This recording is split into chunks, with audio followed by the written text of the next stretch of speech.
Good morning, everybody. It is Tuesday morning, 10 o'clock Central. It is time for another episode weekly of Nomberg Law Live. And with my guest, I have to give a big roll tide for Coach Hootie Ingram. Good morning, Coach. Good to see you, sir. Okay, Bernard, nice to be with you and look forward to some of your questions. Oh, we're going to have a good time. I really appreciate you making some time this morning. And for those of you who don't know Coach Ingram, then that means you don't follow the University of Alabama sports programs, more specifically the football program. Coach Ingram, his list of accomplishments would take up this entire show, but I will share a little bit of his background, and then we're going to jump right into the tide and everything. Coach is from Tuscaloosa, the city of Tuscaloosa, grew up multi-sport star, ended up at the Capstone again, playing football and baseball. And that's where I want to start, Coach. Did you have a favorite between baseball, football, and basketball growing up? I played all three in high school, and I was on the track team too. But played all three. No, I just like whatever season it was. It's my favorite sport. That's the best way I can describe it.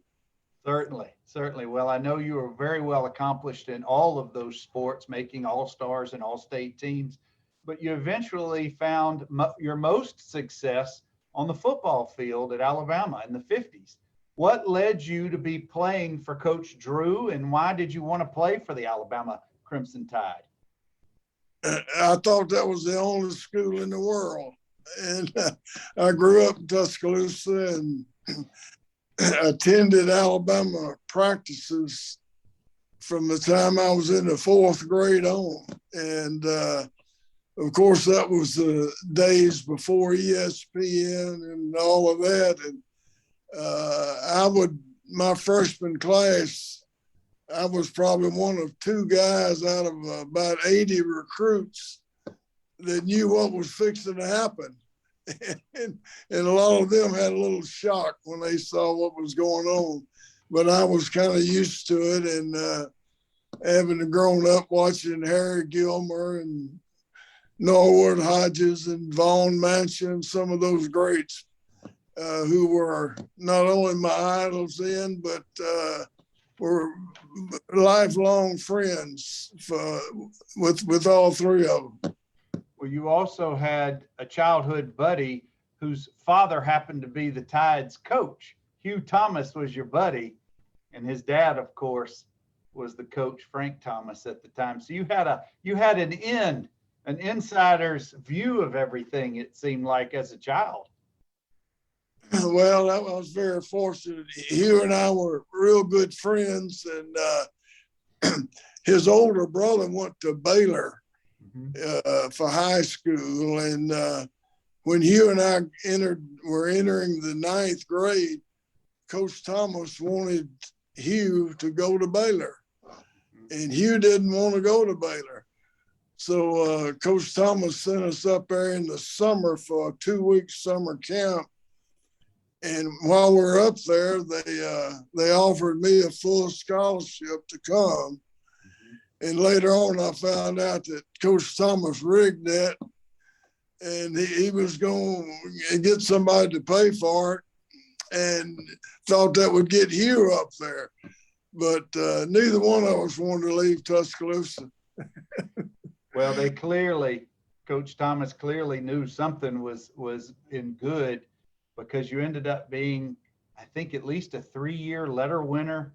I know you played with with Bart Starr back in the day. You guys had some good seasons and some not so great seasons. But back then, Coach, was Bart Starr, clearly he went on to Hall of Fame career at the Packers. But back in the day, was he considered a star player, or was he just a player learning his craft and eventually becoming so well known and such a good player? Where was he at the time you guys were playing together? Well, Bart was behind me in school. He was a very talented player. He played at Sidney Lanier in Montgomery when that was the only school in Montgomery. And that was one of our big rivals of Tuscaloosa. And Bart was a great player. He spent the summer while he was in high school with Babe Pirelli up at Kentucky. And he was very talented. He had some unfortunate injuries in the high school and college. The thing that was so difficult was that my first 2 years, we had free substitution like we have right now. You could go in as you want to. And then my junior year, when the year before led the nation in defense against scoring and won the Orange Bowl against Syracuse, the next year they went to unlimited. You had to play both ways. And that hurt college football. If you look back in the records, the offensive statistics for the 53 and 54 season were probably like they were in 1892. So it was just a bad situation for our team. And that no one had a good year. We won the conference championship in 54, but we had 3 ties, 2 6-6s and a 0-0. So you can get an idea what kind of offense people had. Well, I was going to say, Coach, you guys go 10-2 in 52, and then you go 6-3-3, and we're going to get to that famous Cotton Bowl game in just a minute. But I wanted to ask you, you were known as a back. You carried the ball, you were around the action, but you were also a punt returner. And I've got to ask, that just seems like almost a kamikaze-like mentality to being either on the punt return team or kick return team or the coverage team. But for someone who's going to catch the ball and try to evade everybody, tell us a little bit about that mindset that you had to have for that particular position, because I know it had to be unique. Well, it was my favorite thing about football. I like to intercept passes too, but my favorite deal was when the other team had to punt. And I don't know why, I just had a natural knack of knowing, where it's going to be a high short kick or a line drive or whatever. But I really enjoyed running punch back. I did it in high school, and I think maybe that's the reason I got to do it at Alabama, because my high school team played at then Denny's Stadium. We played all our games there, and I'm sure the coaches saw a lot of those games. And I'm happy to say that I never muffed a punt. I never fumbled one. And for all the years I did at high school or college, and that's something that you got to catch the ball first. Even the most talented of guys like JoJo Earl for Alabama, number 10, as talented as he is, he still sometimes you get a little nervous. You don't know that he's going to have a clean catch on those punts. They're going to pop up or something, but I know that comes with experience. But you mentioned Denny Stadium. And for folks who don't know the history of that stadium, it hasn't always been called Bryant-Denny Stadium. Back then it was Denny Stadium, and it held how many folks, how many patrons could come to a game in the 50s in that stadium? I think we maybe 41,000. Mm-hmm. It's a little bigger these days, isn't it? When I started high school, I think it would seat about 30. Mm-hmm. It went up to 41, and that included wooden end zone seats. Yeah, they've modernized it just a little bit with I guess over 100,000 and all of the lights and the music. It's nothing, but everything evolves. The sport continues to evolve. The fan experience continues to evolve. Yeah. But Coach, I don't mean to bounce around on you, but I want to go to one of the most famous or infamous plays in Alabama, if not college football history. And you were at that game. You were on the sidelines. You played in that Cotton Bowl game against Rice. and Alabama fans know it as the Tommy Lewis tackle. Set the stage for us a little bit and tell us what you remember about that play and that game. Well, as we mentioned earlier, the substitution rule was a very complex situation. When you went into the game, you couldn't just run in. You had to line up with the official, and he would check you off when you came in. If you started the quarter, you could go in one time. If you didn't start the quarter, you couldn't go again. So we punted and had Rice backed up, and they put in a backfield to substitute the backfield that was in there. And I was in the backfield with Tommy and Corky Thorpe. And we came out of the game, and on about the second play of that series, Mago goes off tackle and breaks down the sideline. And Tommy and Corky and Coach Campbell were standing on the sideline. Coach Campbell was going over some things with us. And when you look at the picture that was in Life magazine, you see a vacant spot. There's 4 people standing there, and there's one empty spot. And that's where Tommy was, standing right by me. And he goes out and makes the tackle. Didn't have his helmet on, anything. He just scooted out there and knocked him down. And it was kind of a devastating thing to us. At the half, it happened before the half. At the half, we were just stunned. You know, the coaches were stunned, and Tommy went over to the Rice dressing room, which was at the Cotton Bowl, was across, real close to ours, and he apologized. Later, I talked with Coach Neely about it, and he said he commented many times in his coaching after that, you know, what a class situation it ended up being with Tommy, the way he responded to this action. And he, early on, he wouldn't do any perform, you know, he was on several national TV shows, but he wouldn't go on one unless Mago went with him. And so they got to be good friends. Wow. He really, he owned it and turned it around. And I know he famously said, and I'm going to butcher this, he just had a little bit too much Crimson Tide in him at the time.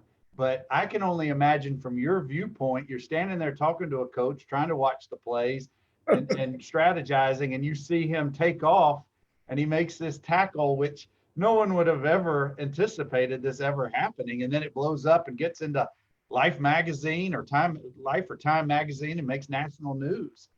What an amazing story.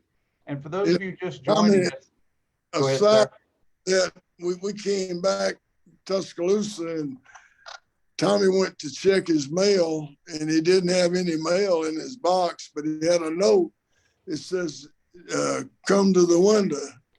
And so we went to the window, and he had 2 big old Army duffel bags full of mail that had accumulated.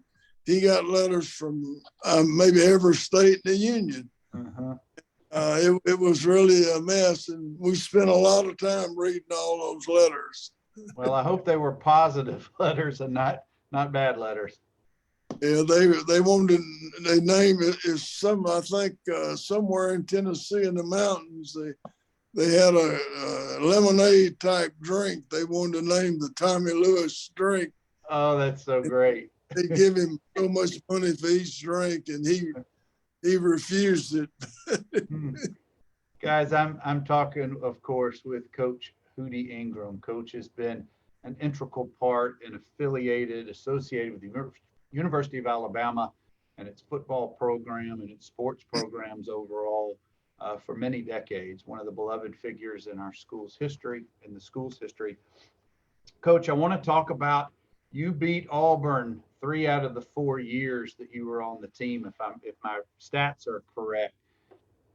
At that time, was Auburn the rival then as it has become and maintained even up to now? Were they the big rival, or were other schools more so on the radar as far as your experiences? I think they were. I had a lot of respect for them because I knew so many of the players. You know, back then most of the players on Alabama and Auburn's team were, you know, pretty much local players, either Mississippi, Georgia, and Alabama. And I played against a lot of them in high school, and let alone made it a pretty good rivalry. But we had some pretty good games with them. And like I say, I went to work for Vince Dooley at Georgia. His first year, he was head coach. I went there as a secondary coach and played against Vince, and his brother Bill played at Mississippi State. But we had a lot of contact with a lot of Auburn people. It's not like the fans. Our feeling as players, I think we had more respect for each other, and we wanted to win bad, you know, because you talk about a year-round joshing about it. It was there, but it was a bunch of great guys. Coach, I know that you got 2 degrees from the university. How important was your education to you at that time and going forward? Well, it was everything to me. I like I said, fortunate to have a scholarship, and I'd like to talk about that a little bit later. But had excellent instruction, and it was just. We had support, and I played football and baseball, and I missed a lot of class, but the professors were good about letting me make up exams and do things like that. So, and again, I didn't think of anywhere else. I knew I wanted to coach when I got out of high school, and so I was in the School of Education, and got my teacher's certificate and so forth. And then I got a master's degree later, because if you coached in high school and had a master's degree, you got a $300 a year raise. So I really needed that $300. Well, Coach, you reached that rarefied air of being a college athlete who signed a professional contract. I know in 1955, you signed with the Philadelphia Eagles, but it didn't necessarily work out. But at some point, every athlete, regardless of where you are in your progression and your age, you know that it's time to pivot to the next thing in life. Do you remember that time period for yourself when you knew pro football was not going to be the rest of my professional career? I needed to move into coaching or administration. Do you remember having these thoughts or conversations with people in your world at that time? Yeah, the Philadelphia Eagles drafted me way down the list, and I did have a contract with them, but I also had a commission in ROTC at the university. And I went into the service and served up at Fort Lee, Virginia, and went to the basic officers client course, and it was in the service. And when I got out of the service, they didn't pay the kind of money in pro football that they pay now. I think the contract I signed was maybe for $6,000 a year. And I got a kick out of that. We had two linemen, Sid Youngerman and Jess Richardson, who both played maybe 10 or 12 years in the NFL. And their contract was $500 less than mine. And I had a lot of fun with them on that. I told them they didn't pay dumb linemen much money, you know. But I after being in the service, I was ready to start coaching, and I did immediately.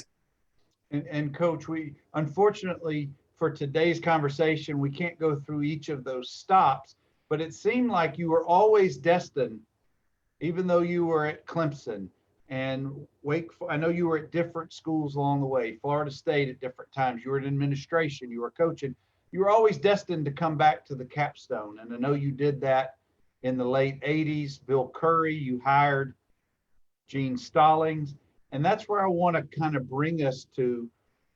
Talk to us a little bit about Coach Stallings and what he meant to the program. Of course, winning the national title in '92 didn't hurt things, but he helped to restore, to me, a lot of what Coach Bryant had put in place and created, but was missing post Coach Bryant. Am I reading that? Do you have a similar feel to that? Share a little bit about Coach Stallings and what he meant to the program and to the school. Well, we were in a situation where I think our people, like a lot of schools, they wanted someone that knew more about the University of Alabama. And what is different, Sam Bailey, who was Coach Bryant's right-hand man for a lot of years, when we were going through this search, I spent some time with Sam, and Sam told me, he said, Hootie, I tell you, is not many people can coach at Alabama. And he said, for example, I'm one of them. He said, Sam was a real good football coach, but he said, I couldn't be the head coach here. And it takes a different type person to do it. And we were at a point in time where we need to have some stability. I had known Gene from the time when he came here in '58 with Coach Bryant. I was a high school coach in the area here. And I got to know Gene then. And Jerry Claiborne got a head job and hired me at Virginia Tech. And Stallings was going with us, but Coach Bryant talked him out of it. And but anyhow, he was very organized, and he was real. He was good to the players, but he's also a good disciplinarian. Mm-hmm. And I think the fundamentals and things that he'd been through as a coach under Coach Bryant, it led me to think he was the guy to lead our team at that time. Well, it was certainly, looking back now, it was certainly a wise decision by you and Coach Stallings, and very thankful Crimson Tide Nation, I'm sure. And I want to pause our conversation right there, and I want to come to the modern game. You've been following and watching football for decades. I know you know it as well as anybody. What do you like about the current college game? And I'm also going to ask you what you don't like about the current college game. Certainly, you've got some opinions either way. Well, I've got a lot of opinions. First off, we need to give credit. The game today is more exciting. The fans like the game. And if the fans like it, it can be successful.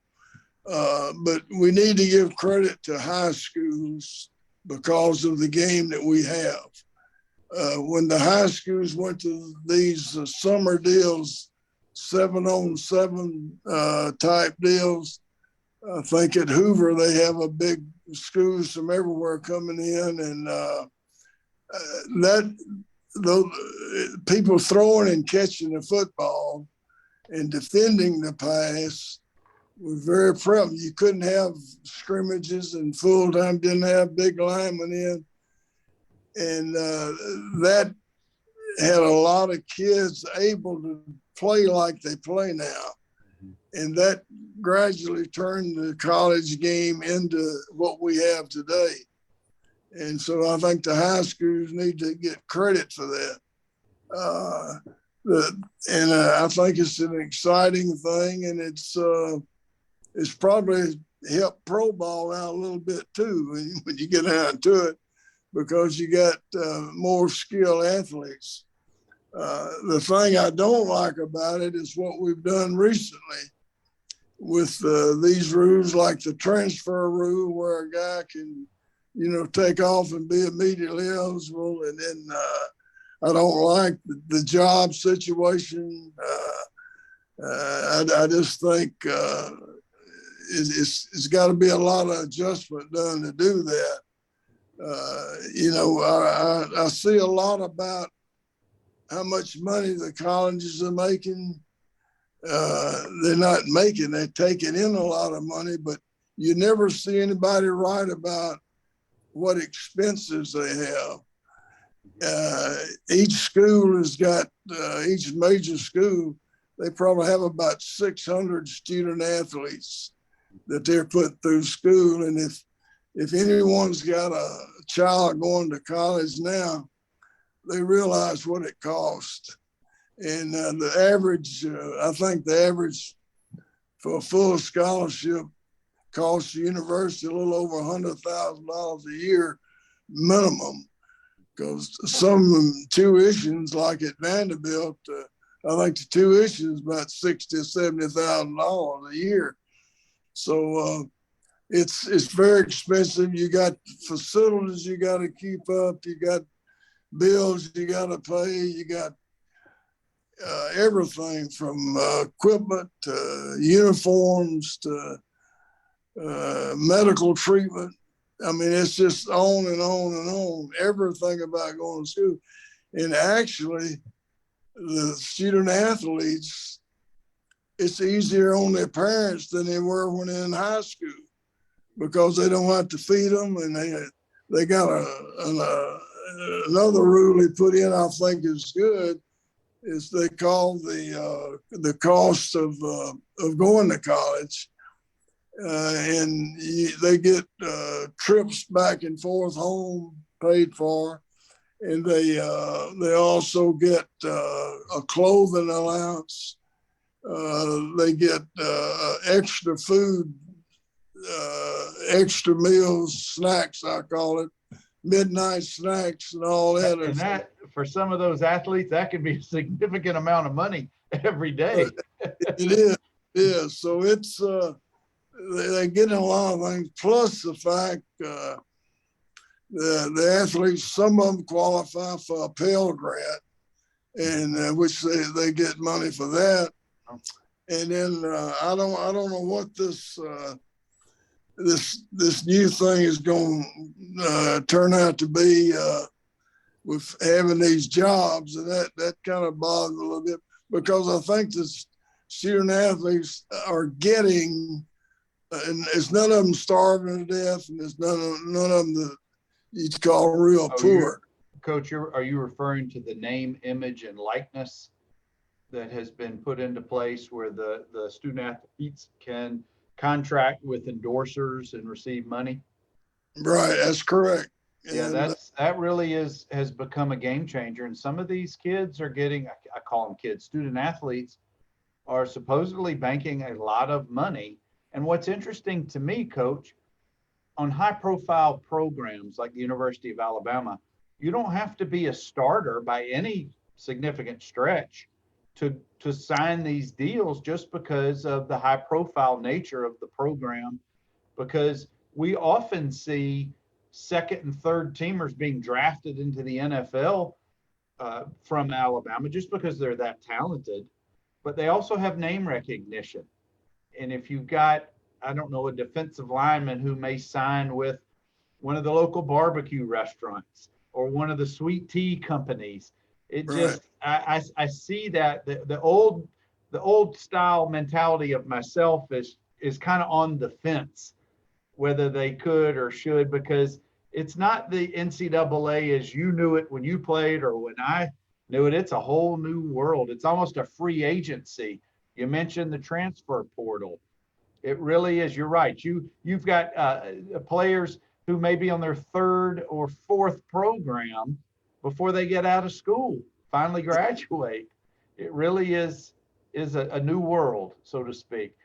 I think one thing that the transfer rule is going to evolve to, you know, you hear now, you got to have one quarterback. Mm-hmm. You know, you can't have two quarterbacks. Mm-hmm. Well, you know, we had a quarterback in this league last week, a week before last, that ran the ball 30 times, and he can't do that every week. And if he gets out, that they're gone. Yeah. And I think it's going to evolve to the fact that coaches are going to have to learn to play two quarterbacks and play them both early. And so you can run the kind of offense you want to run. Then you can let your quarterback run. Yeah. But now if you got one quarterback starting and you got another good one behind him, he's not going to sit on the bench. He's going somewhere else. Yeah. Yeah. And the rule was also passed to try to even up the teams. And what it's done is it's helped out the big teams. The big schools have got an advantage. If you're at a school that's got a chance to win a national championship, chances are you're going to stay with it. Yeah. No, you're so right about that. If that team needs another player, they can go pick and choose from smaller schools that are in the portal. So it's really helped the rich. It is. It's creating a bigger divide. Yeah. Guys, I'm talking, of course, with Coach Hootie Ingram. We're talking about NCAA football. We've got just a couple more minutes before we wrap up on this fascinating conversation. And Coach, I appreciate your time so far, but I got two more topics I want to ask your input on. One, of course, is we know the impact of Coach Saban. We assume we're going to know his legacy when he finally retires, which will be a dark days for Alabama fans. But I guess in your opinion, what has Coach Saban meant to the Capstone? What has he meant to the football and athletics departments? Well, I think he's accepted now as the epitome of college coach. Mm-hmm. And not only what he's done for the University of Alabama, what he's done for the state of Alabama. Mm-hmm. And the city of Tuscaloosa. You know, they're opening up downtown now, the Saban Center. It's going to be a big building project in downtown Tuscaloosa that is going to house a lot of important things like the library and the Children's Hands-On Museum and all things like that. And he's not to mention all the Habitat for Humanity and all the work he's done in other areas. And Ms. Saban has spent a lot of her time handling that, especially during football season and recruiting season, which recruiting season is 365 days. That doesn't stop, does it? Saban. But no, he's just been a positive ambassador for college football. There's no question about it. And you don't hear any of the other coaches really bad-mouthing Coach Saban because they know he got that first big salary. Mm-hmm. And they're getting their salary now because he led the way. I was just getting ready to say he set the bar and he keeps setting the bar. It's like people in Tuscaloosa say he's underpaid for what he does. Yeah. And there's some of them that are overpaid, but Coach Saban's underpaid. Yeah. And Coach, as we wrap up, I've got probably the most important question for you. I can't get a straight answer from Earl, so I've got to ask you, how does one get an invitation to the Friday morning breakfast group? I hear it's a very exclusive company. The topics and the tales are far and wide and funny. So I got to ask you, because Earl will not shoot me straight about this. Well, if you get to go one time, that's all you need, because they tell the same stories and the same jokes over and over. So it's a group, but it's sadly enough, it's dwindled down more than I'd like to say. But I got a call yesterday from Newt Christian, who was a high school teammate of mine and a teammate at Alabama. Newt, we've got 4 guys in town now that played together in high school. That's all's left. Mm. And that's a sad thing, but we do have some interesting people, and we've adopted a few people to come in, and but you go through a pretty good scrutiny to get in there. I can tell you that. That's what I've heard. That's what I've heard. But Coach Ingram, thank you so much for spending some time with us today. I have truly enjoyed my time with you, hearing your fascinating journey and stories. So thank you, sir. I really appreciate it. Well, thank you. And this is a real unique thing you're doing. I'm impressed. I went through part of the list, and I'm gonna go through the whole group over a period of time. But I really think that's special that you do something of this nature. Well, thank you, sir. I really, really appreciate it. Hang on with me for just one more minute. I'm going to do a sign off, and then I've got some things to share with you. As we do each week, guys, Nomberg Law Live each Tuesday at 10 a.m. Central. Interesting conversations with people in their areas of expertise. And if you've just listened to the last 37 minutes, you know that Coach Hootie Ingram knows what he's talking about. He's lived it, he's loved it, and he is the epitome of Alabama Crimson Tide. So thank you all for sticking around. We'll catch you next Tuesday at 10 a.m. Take care.